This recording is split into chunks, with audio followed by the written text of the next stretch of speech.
Welcome to my YouTube channel SR study point. গত ভিডিওতে আমি ক্লাস 8-এর যে টেক্সটটা তার অর্থ আমি বুঝিয়েছিলাম এবং অ্যাক্টিভিটি 3 পর্যন্ত তার সমাধান করে দিয়েছিলাম।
জন desire to see the land because জনের যে সমুদ্রেতে থাকার সময় তখন তার যে ল্যান্ডে যাওয়ার ইচ্ছাটা আবার জেগে উঠেছিল। তার কারণটা কি? আমরা জানতে পেরেছি সে অনেকদিন মাটিতে পা রাখেনি। তার জন্যই সে কিন্তু আবার তার স্বপ্নে সে দেখেছিল যে সে আবার যেন ল্যান্ডে যায় বা স্থলভূমিতে যায়। তাহলে জন desired to see the land because he had not set foot on land for a year and a day.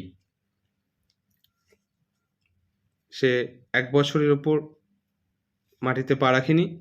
তার জন্যই তার ইচ্ছাটা আবার জেগেছিল যে সে যেন ওই ল্যান্ডে আবার যায় বা যেতে চায়, তার ইচ্ছা এটা প্রকাশ করেছিল। John desired to see the land because he had not set foot on land for a year and a day. Activity 5-এ বলছে answer the following questions. নিচের প্রশ্নগুলোর উত্তর দিতে বলেছে। প্রথমে এর দাগেরটা কি বলেছে? Why did the ferryman offer John the wind cap? কেন সেই ফেয়ারিম্যানটা জনকে উইন্ড ক্যাপটা দিতে চেয়েছিল, অফার করেছিল? The ferryman offered John the wind cap because John put the ferryman on his head to keep him safe. তাকে নিরাপদে বাঁচিয়েছিল। যখন সে নাঙল করছিল তখনই একটা সেই সবুজ রঙের টার্টল দেখতে পেয়েছিল, কচ্ছপ দেখতে পেয়েছিল এবং সেটা যখন সে তার হাতের ওপর নিয়েছিল, তালুতে রেখেছিল, সেই সবুজ রঙের টার্টলটা কি হয়েছিল? একটা একটা পরিণত হয়ে গেছিল, টার্নড হয়ে গেছিল। তাই যেহেতু সে তার জীবনটা বাঁচিয়েছিল সেই পরী মানুষটির বা পরী লোকটির, তার জন্যই সে তাকে একটা টুপি বা একটা গিফট অ্যাজ এ গিফট সে দিতে চেয়েছিল একটা টুপি, যেটাই ফেয়ারিম্যান তাকে দিতে চেয়েছিল। বিয়েটা দেখো, what was the condition, what was the condition that was associated with the wind cap?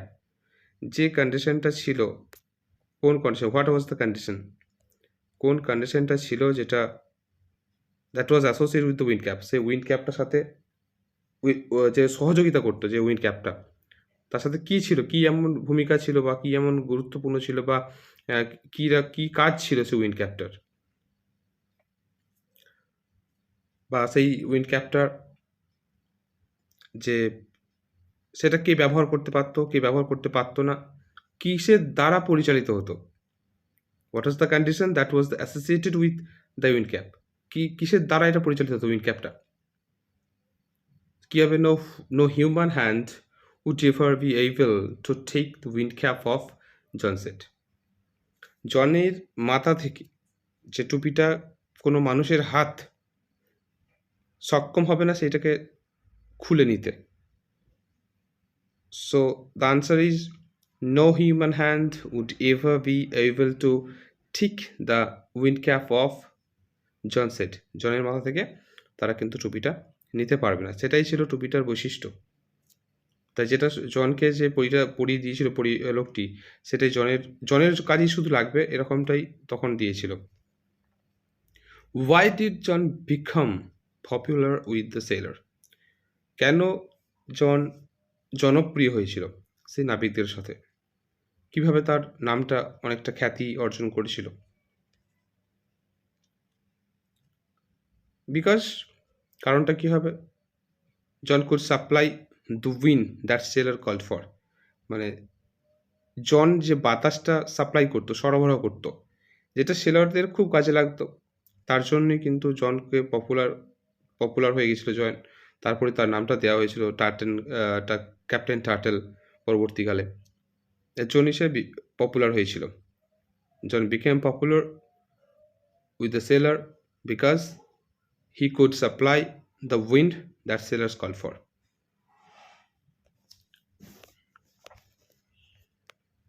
পরের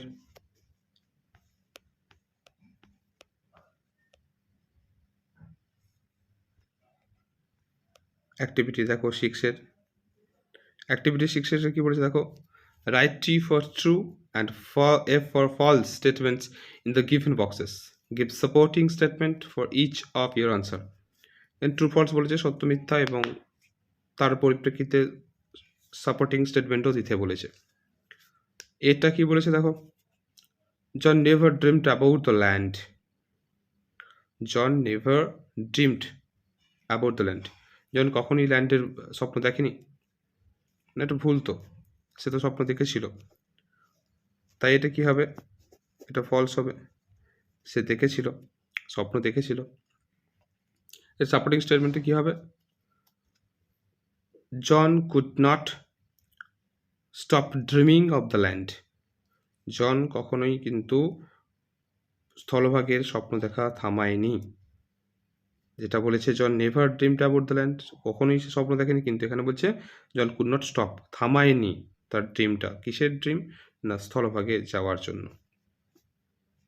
বিয়েরটা দেখো কি বলেছে, the squall was called off because John was sleeping.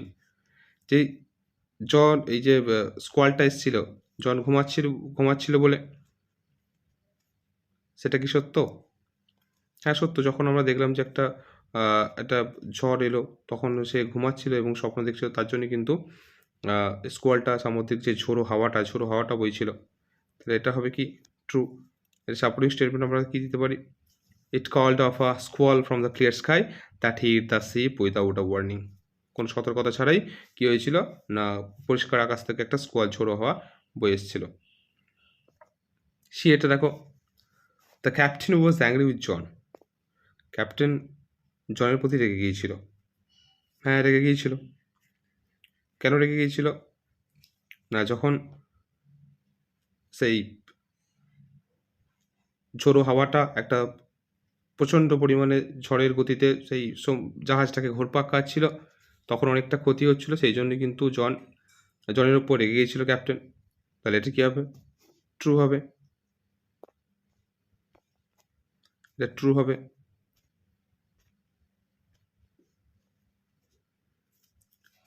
Supporting statement কী হবে? দেখো বইয়ের প্যাসেজে আছে, in anger he grabbed him by the tail of his striped cap, twisted him thrice and flung him out of the sea, এবং তাকে সমুদ্রে ফেলে দিয়েছিল তার ওই টুপিটা মুচড়ে, তার টুপির যে লেজটা, ডোরাকাটা দাগের যে টুপিটা, সেটা লেজটা ধরে টেনে সে সমুদ্রে তাকে ছুড়ে দেওয়া হয়েছিল। ডিটা দেখো, John did not return the wind cap to the ferryman. John did not return, ফেরত দেয়নি সেই যে বাতাস টুপিটা, বায়ু টুপিটা বা হাওয়া টুপিটা সেই ফেয়ারিম্যানকে, ফেরত দেয়নি। হ্যাঁ, ফেরত দিয়েছিল তো, ফেরত দিয়েছিল যে ওই কি বলে, স্টোনের নিচে রেখে দিয়েছিল, যেখানে যে জানতো যে ফেয়ারিম্যানটা ওখানে খুঁজে পাবে সেই টুপিটাকে, সে তো ফেরত দিয়ে এসেছিল, এবং তারপর আবার সে সমুদ্রে চলে গিয়েছিল। এভাবেই তার জীবনটাকে 6 মাস সমুদ্রে এবং 6 মাস স্থলভাগে কাটাচ্ছিল। তাহলে এটা কী হবে? এটা ফলস হবে। John did not return the wind cap to the ferryman, এটা ফলস। এটা হবে ট্রু। এর যে সাপোর্টিং স্টেটমেন্টটা হবে, he placed the wind cap under a stone where he knew the ferryman would find it. Supporting statement এটা হবে, এবং ফলস যে ডি এর আনসারটা হবে ফলস, এবং তার সাপোর্টিং স্টেটমেন্ট হবে he placed the wind cap under a stone where he knew the ferryman could find it. অ্যাক্টিভিটির সাথে দেখো কি বলেছে, আনসার দ্য ফলোয়িং কোয়েশ্চেন্স। প্রশ্নের উত্তর দিতে বলেছে।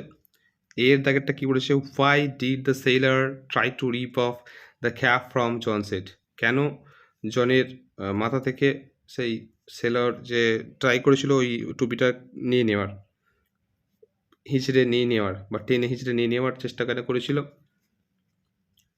এটা কারণটা কি না, যখন ডিস্ট্রয় করছিল সব কিছু, বোটটাকে সেলার ওই জাহাজটাকে নষ্ট করে দিচ্ছিল, এই সামুদ্রিক একটা ভয়ঙ্কর স্কোয়াল এবং প্রচণ্ড পরিমাণে জাহাজ বা বোটের ক্ষতি করছিল, সেই কারণেই কিন্তু সেলার কী করেছিল, ওই টুপিটাকে মাথা থেকে টেনে নেওয়ার চেষ্টা করেছিল। তাহলে আনসারটি কী হবে? The wind was destroying the boat and the sailors thought John's windcap was totally responsible for all that was happening. এই এত কিছু ঘটছে সবটাই কারণ কি, এত সামুদ্রিক প্রচণ্ড পরিমাণে, তারা কখনো এত জোরালো ঝড়, এত ড্রেডফুল, এত ভয়ঙ্কর ঝড় তারা আগে কখনো দেখেনি। তারা দোষারোপ করেছিল, এর জন্য দায়ী কে ছিল? তারা দায়টা কার ওপর দিয়েছিল? না, জনের উপরে। তার জন্যই কিন্তু সে ওই টুপিটার দোষ ছিল বটেই, সেই টুপিটাকে ওই জন্য টেনে হিঁচড়ে নিয়েছিল। তাহলে আনসারটা কী হবে? The wind was destroying the boat and the sailors thought, সেই নাবিকরা ভাবছিল কি, দ্যাট জনস উইন্ড ক্যাপ, এই জনের যে বাতাস টুপিটা, ওয়াজ টোটালি রেসপন্সিবল, একদম সম্পূর্ণভাবে দোষী বা দায়ী, ফর দ্যাট ওয়াজ হ্যাপেনিং, এই যে এত কিছু ঘটলো তার জন্য। বিয়েটা কি বলেছে দেখো, how did John divide his time between land and sea, কীভাবে জন ভাগ করে নিয়েছিল তার সমুদ্রটাকে এবং সমুদ্রে তার সময়টা কাটানোর লাইফটা, আর স্থলভাগে তার লাইফটা, তা কীভাবে ডিভাইড করেছিল? আমরা জানি 6 মাস দিন, 6 মাস যে জাহাজে কাটিয়েছিল, এবং 6 মাস কোথায় কাটিয়েছিল? স্থলভাগে কাটিয়েছিল। তাহলে কী হবে? John spend half of the year on a ship and half on the shore, অর্থাৎ সমুদ্র তটে। তাহলে জন কাটিয়েছিল half of the year on a ship, জাহাজের উপরে বা জাহাজে, অ্যান্ড হাফ অন দ্য শোর, অর্ধেক জীবন তার কাটিয়েছিল কোথায়? সমুদ্র তটে বা স্থলভাগে। সেটা কি বলেছে দেখো, do you think John was rightly called Captain Turtle? Give reason for your answer. তুমি কি মনে করো যে জনকে যে ক্যাপ্টেন টার্টল নামটা দেওয়া হয়েছিল, সেটা কি দেওয়া উচিত বা ঠিক? তোমার কি মনে হয়? একটা কারণ দিতে বলেছে।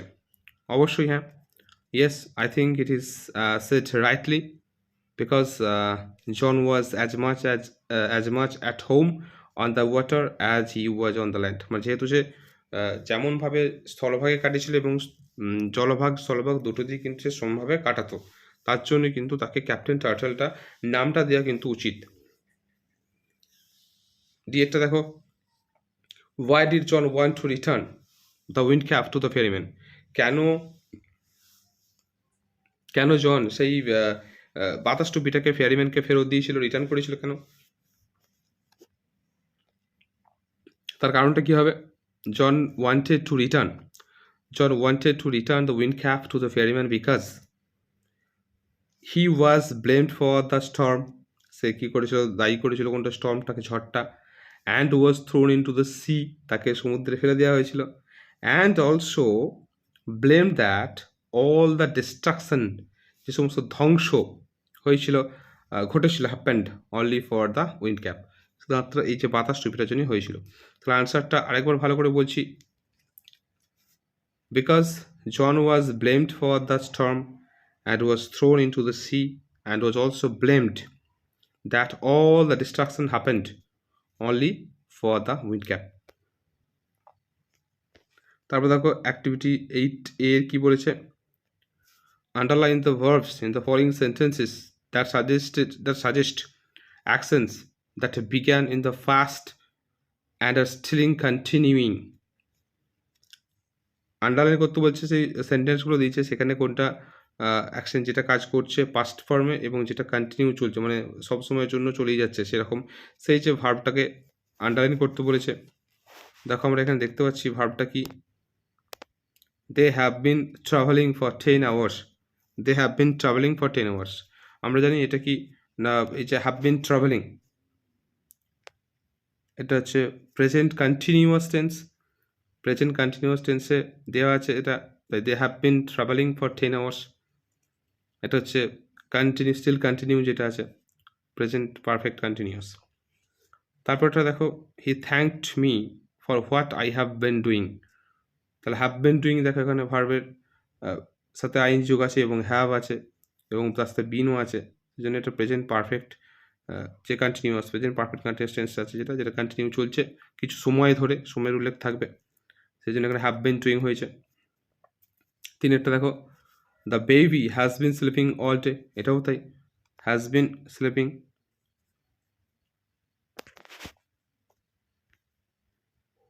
This kind of tense is called present perfect continuous tense, এগুলোকে প্রেজেন্ট পারফেক্ট কন্টিনিউয়াস টেন্স বলে। অ্যাক্টিভিটি বি এর দেখো কি বলেছে, activity 8B, underline the verbs in the following sentences which suggest action that began before a certain point in the past and continued up to that time. এখানে সেই সেন্টেন্সটা দাগ দিতে বলেছে যেখানে যে পাস্টে কন্টিনিউ ছিল এবং একটা বিশেষ কোনো সময়কে উল্লেখ করা হয়েছে, সেরকম দে পাস্টের কথা বলতে had been playing in the field for an hour before mother call them. তাহলে এখানে আমরা বলছি যেটা পাস্টে ঘটেছে এবং সেটা কন্টিনিউয়াসলি ঘটছিল, সেই জন্য এটাকে আমরা পাস্ট পারফেক্ট কন্টিনিউয়াস টেন্স বলবো। সেই পাস্ট পারফেক্ট কন্টিনিউয়াস টেন্সটা, এই সেন্টেন্সটা ফার্স্ট টেন্সে কি আছে, হ্যাড বিন প্লেইং, কি হবে, হ্যাড বিন প্লেইং। দ্বিতীয়টা কি বলেছে, when I visited my uncle he had been teaching, তাহলে হ্যাড বিন টিচিং আছে, এটা হচ্ছে হবে had been teaching in a school there for 5 years, মানে একটা সময়ের কথাও বলেছে আবার। তিনেরটা দেখো বলেছে, Rita had been studying in our school for the last 8 years since I met her. তাহলে এখানে দেখো হ্যাড বিন স্টাডিং আছে, আবার এখানে সিন্স আছে এখানে, যেমন প্রথমেরটা দেখো ফর আছে, তারপরে এখানেও ফর আছে। আমরা এই যে এগুলো দেখতে পেলে জানবো যে perfect continuous tense, present perfect বা পাস্ট পারফেক্ট কন্টিনিউয়াস টেন্সে এরকম ধরনের যে রুলসটা আমরা ফরমেশনটা দেখতে পাই, সে ফরমেশনটা এই সমস্ত সেন্টেন্সগুলোতে ঘটে টেন্সের ক্ষেত্রে। দেখো এটা আগেরটা যেটা এখানে দেখো বলেছে have been travelling for 10 years, দেখো ফর আছে, আবার এখানে have been doing for, baby has been sleeping all day, একটা টাইমের কথা বলেছে এখানে, টাইমটা এখানেও দেখো কোনো একটা কাজ কন্টিনিউয়াসলি চলছে, আবার এখানে 10 আওয়ার্সের কথা বলে দিয়েছে। প্রেজেন্ট পারফেক্ট কন্টিনিউয়াস বা পাস্ট পারফেক্ট কন্টিনিউয়াস বা ফিউচার পারফেক্ট কন্টিনিউয়াস, কিন্তু এভাবেই সেন্টেন্সগুলো ফর্মেটিভ হয়। অ্যাক্টিভিটি 8C দেখো কি বলেছে, fill in the blanks with either the present perfect continuous or past perfect continuous tense. আমরা আগেরগুলোতে দেখলাম যে প্রেজেন্ট পারফেক্ট কন্টিনিউয়াসের যে এক্সাম্পলগুলো এবং পাস্ট পারফেক্ট কন্টিনিউয়াসের এক্সাম্পলগুলো, এখানে দুটোই দিয়েছে, কোনটা হবে, কোন শূন্যস্থানে এটা অ্যাপ্রোপ্রিয়েট হবে সেটা আমাদেরকে বসাতে হবে। দেখো প্রথমেরটা কি বলেছে, একের দাগেরটা, the rain dash when I left home. তাহলে এখানে দেখো প্রেজেন্ট হবে না, বা যেহেতু লেফট আছে এবং এটা পাস্ট পারফেক্ট কন্টিনিউয়াস টেন্স হবে, তাহলে কি হবে, the rain had been pouring, the rain had been pouring when I left home. বিটা দেখো বলেছে, দ্য দুই দাগেরটা দেখো বলেছে যে the engineers dash the bridge for the first few months built, একটা ভার্ব দিয়েছে। তাহলে পাস্ট ফিউ মান্থস বলতে আমরা বলবো এখানে কিছু একটা সময়ের নির্দিষ্ট করে উল্লেখ করে দিয়েছে এবং সেটা ফর হবে, তার জন্য কিছু একটা সময় কয়েকদিন ধরে বা কয়েক বছর ধরে চলছিল বোঝালে যেটা হয়। The engineers have been building the bridge for the past few months. তিনটা দেখো, the performance dash since evening, এটা দেখো সিন্স ইভিনিং বলতে এখানে এই যে টাইমটাকে উল্লেখ করে দিয়েছে সিন্স ইভিনিং, তার জন্য এখানে কি হবে, প্রেজেন্ট পারফেক্ট কন্টিনিউয়াস হবে, the performers have been singing since evening, সেই সন্ধ্যা থেকে তারা গান গাইছে পারফর্মাররা। তারপরে দেখো, at that time mister Roy dash forms for 1 month, এটাও কি হবে, যেহেতু for 1 month, at that time সেই সময়, তাহলে হ্যাড বিন রাইটিং, সেই সময়ে মিস্টার রয় কবিতা লিখছিলেন 1 মাস ধরে, তার জন্য এখানে ফর হয়েছে, একটা মাসের একটা উল্লেখ করে দিয়েছে টাইমের, তার জন্য কী হবে, past perfect continuous tense, at that time mister Roy had been writing poems for 1 month.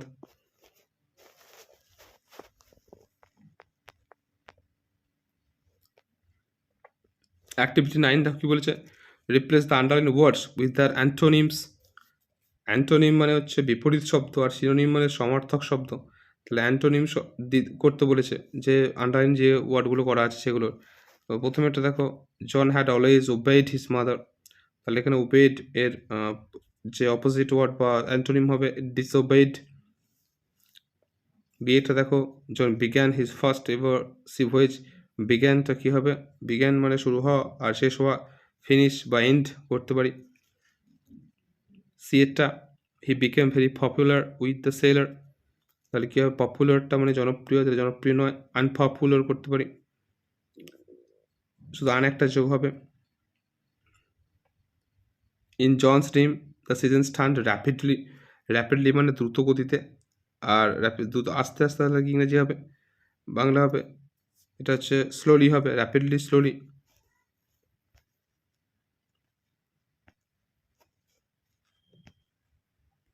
আমি অ্যাক্টিভিটি 9 পর্যন্ত আজকে করে দিলাম, পরের ভিডিওতে নেক্সট চ্যাপ্টার শুরু করব।